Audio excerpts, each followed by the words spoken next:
Okay, so this is all about pressure volume loops and things that kind of go into that. But the pressure volume loop for one cardiac cycle is pretty simple. So a pressure volume loop is basically just you take the cardiac cycle, you take the pressure graph, and you take the volume graph and you combine them. It seems really kind of complicated and it's not. So you can see lots of parts of the cardiac cycle on this pressure volume loop. In fact, you can see all of the cardiac cycle. So I'm just going to start with some basic things. This is the volume on the x-axis. On the y-axis we have pressure. So right here, or this vertical line right here, is going to be the end diastolic volume. So when the ventricle is done relaxing and it's going to contract, this is the volume that we're going to have. This right here is the end systolic volume. When the ventricle is done contracting, that's the end systolic volume.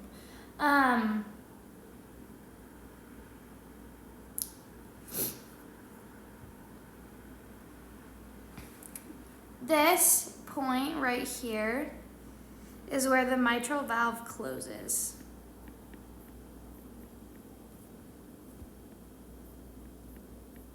This is where our pressure in our ventricle is going to begin to increase above that of the atrium. This is where the semilunar valve is going to open. Opens. Which is when we're going to have a volume decrease begin, and then this is where the semilunar valve closes. We also call that part the maximum contraction. So this is also max contraction. And then this is where the mitral valve opens again. So the MV valve, just MV valve, MV opens, but whatever. Okay, that's kind of like the idea. So this right here would be the period of ejection. This right here would be filling.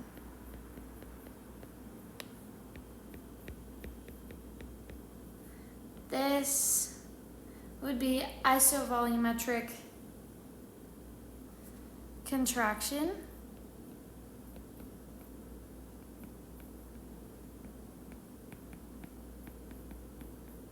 And this over here would be isovolumetric relaxation.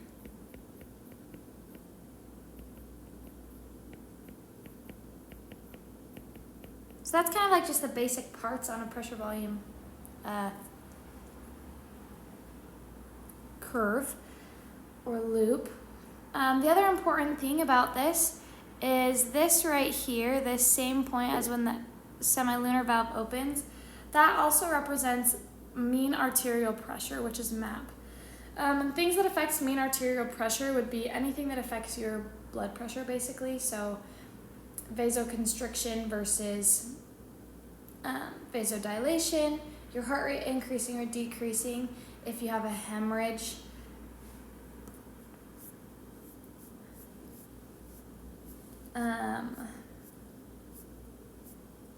other things that control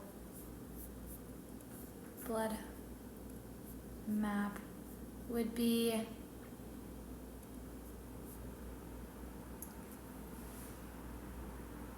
anything that increases cardiac output or increases peripheral resistance, or decreases cardiac output, decreases peripheral resistance. If we increase afterload, which I'm going to talk about, then that will affect it. If we increase the elastance of the heart, or we increase compliance of the heart, that will increase MAP. So a lot of things go into the mean arterial pressure. So this line right here, this represents the inotropy, which is the contractility of the heart. If that line gets steeper, the heart is going to have a stronger contraction. It also represents so it's the pressure over volume, change in pressure over change in volume, right? That also represents the elastance of the heart, and the elastance is its ability to resist stretch And if we have really high elastance, then obviously we're not going to stretch very much. The opposite of that would be compliance. And if we have really high compliance, then we stretch a lot, but we don't have a very big ability to contract or force out of the heart. The other things that you can see in a pressure volume loop, this right here is representing afterload. So afterload is basically the forces that the heart has to overcome to contract. So if we increase the pressure in the outside of the heart right here, right, from like, say this is 80 and this is 180, those numbers are like totally arbitrary, then we just increase pressure aggressively. We have to completely increase the pressure in the ventricle to even open the semilunar valve, and that increases afterload. So that's the idea of afterload, right? We have to like really increase pressure to even release the blood. Then there's also preload, and preload is the same relationship that we've talked about with muscles, where it's like if you increase stretch, then the muscle contracts harder. It's the length tension relationship. If we increase the volume the heart is taking in, the volume of blood. So if we increase end diastolic volume, the heart still contracts with the same amount of force because we're not changing inotropy. Right, so that the end systolic volume will remain the same because we still contract to the same point in each sarcomere, but we're stretching the sarcomeres more. So we actually get a greater expelling of volume, which is going to increase cardiac output without increasing inotropy. So we just increase our preload, meaning we increased the blood inside the heart at the beginning, which increased inotropy. So going back to the idea of MAP, if we increase preload, if we increase afterload, if we decrease preload, if we decrease afterload, all of those things affect MAP. If we increase venous return, if we decrease venous return, if we increase the pressure in the arteries by increasing vasoconstriction or increasing vasodilation, which would decrease the pressure in the arteries. If we decrease afterload, we're going to decrease the pressure needed to open the semilunar valve, which means that MAP has decreased for whatever reason that may be. So there are lots of things that affect MAP that can be represented on this pressure volume loop. The next thing that we need to talk about are baroreceptors.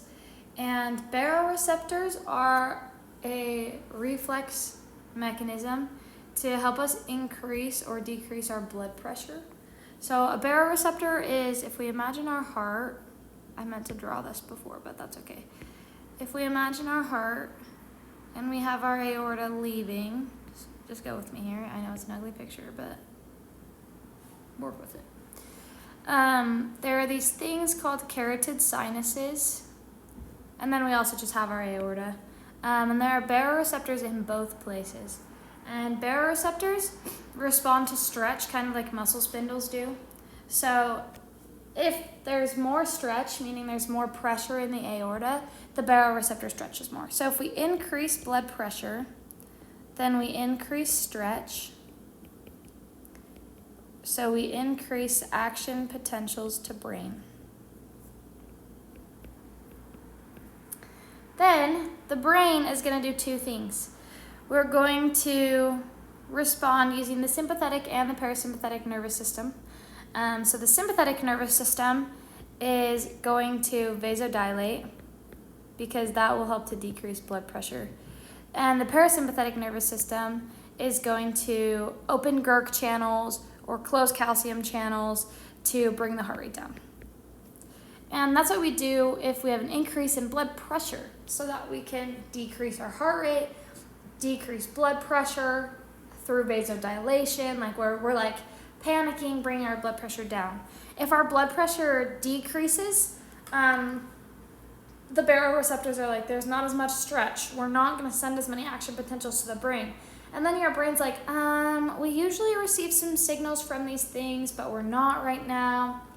This is very interesting. So I'm just gonna go ahead and cause some stretch there. So through the sympathetic nervous system, they cause vasoconstriction. They also will send out like an epinephrine or a norepinephrine signal, and we can increase heart rate. We can increase I already said vasoconstriction, but we can increase heart rate. We also can block parasympathetic nervous system so that we're not decreasing our heart rate. So we keep our heart rate a little bit elevated. We're going to increase cardiac output, and then we're going to increase that stretch. So then our body's like, okay, we're okay. Like our baroreceptors are all right. They're like, okay, we're good. We're all right. Life is good. That way, we're not in a panic anymore. Okay, so fluid moving in and out of arteries and veins, or capillaries really. They're on the arterial end and then the venous end. There are 4 forces at work here that move fluid in and out. So I'm just gonna kind of start there. So one is hydrostatic pressure, and hydrostatic pressure is basically the pressure that like a capillary can take, right? And on the arterial end, hydrostatic pressure is 30 millimeters of mercury. So we have 30 millimeters of mercury pushing out on the arterial end. Then we also have inside the artery, we have these, or not the artery, the capillary, we have these proteins. Outside the capillary, we also have proteins.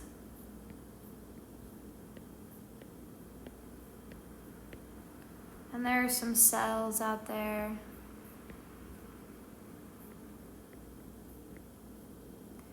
And I'm going to draw another cell that I'm going to use to explain an edema later.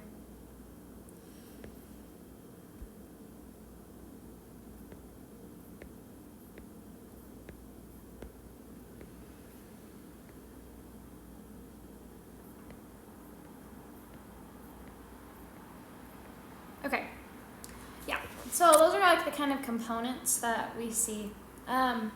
So these proteins in the blood that I've drawn are called colloid proteins. And these proteins in the blood are actually like the only things impermeable to capillaries. Capillaries are extremely permeable. There's basically channels for everything. So we can move virtually everything in and out of a capillary. Hold on, let me make sure my mic's on. I always get scared about this. Yeah, it is.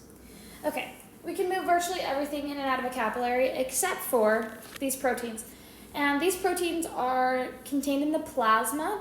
The significant protein that we talk about is albumin, I think is what it's called. Now I'm doubting myself, but I'm pretty sure it's called albumin.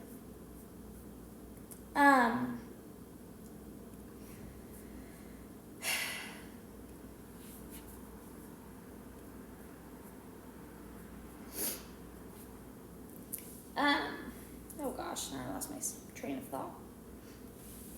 Anyway, so albumin is not permeable to the capillary. So this creates a pressure as well. We call it the blood colloid osmotic pressure because water follows solute. So if you have more albumin in the capillary, then you have proteins that are impermeable to the capillary outside of the capillary, then we're going to pull water into the capillary. And if you did like a little experiment in your head where you're like, okay, we have no blood outside the capillary, or no proteins outside the capillary, just water, then the blood colloid osmotic pressure would have a force that brings water in with 28 millimeters of mercury. Then we have these interstitial fluid proteins right here. So these are proteins in your interstitial fluid that are also impermeable to the capillary. They're not moving in. And they have a pressure. If you did the same experiment where you assume the blood is like composed of 100% water. So if the capillary just has water in it, this adds about 8 millimeters of mercury. So we call this the interstitial colloid osmotic pressure, ICOP. An eye cop is going to add about 8 millimeters of mercury. And then the last thing that affects pressure is actually these little guys right here, the lymph vessels. And the lymph vessels are basically like little vacuums. So as our heart beats, as we move, all of those things, we're actually pushing fluid into those lymph vessels. And then they have these valves that snap closed, so the fluid can't move back the other way. And they act as like a suction. So they pull fluid out with a pressure of 3 millimeters of mercury. And we call that the interstitial fluid pressure. So then if we have the net pressure for the arterial end of a capillary, we add all these things together and you get 30 plus 8 plus 3 minus 28. I'm pretty sure that's 7. It should be 7. Hopefully I remembered all the numbers right. 7 millimeters of mercury out.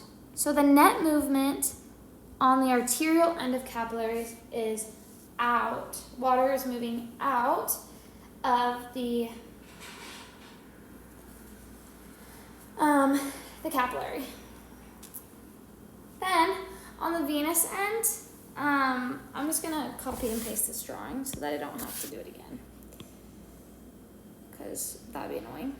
I'm literally gonna change one thing, so it'd be really doubly annoying. On the venous end, literally one thing changes, and that is the hydrostatic pressure. Because we were moving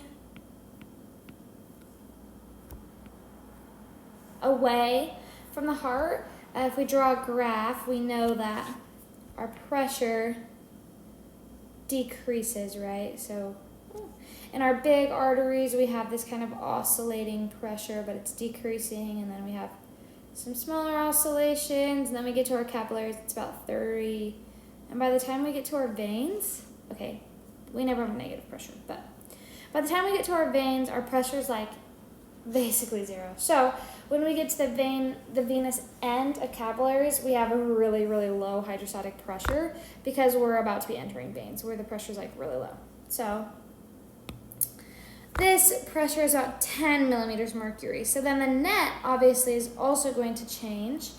And again, I have to do some addition because my brain doesn't work, but 10 plus 8 plus 3 minus 28 is negative 7. So I definitely did mess up the top one. So now I have to think 30 plus 8 plus 3 minus 28. So this is actually 13. Oh, let's not talk about that. Okay. And then this one is actually going to be negative 7. So it's going to be 7 millimeters of mercury in, right? Because this 28 is bigger than these are together.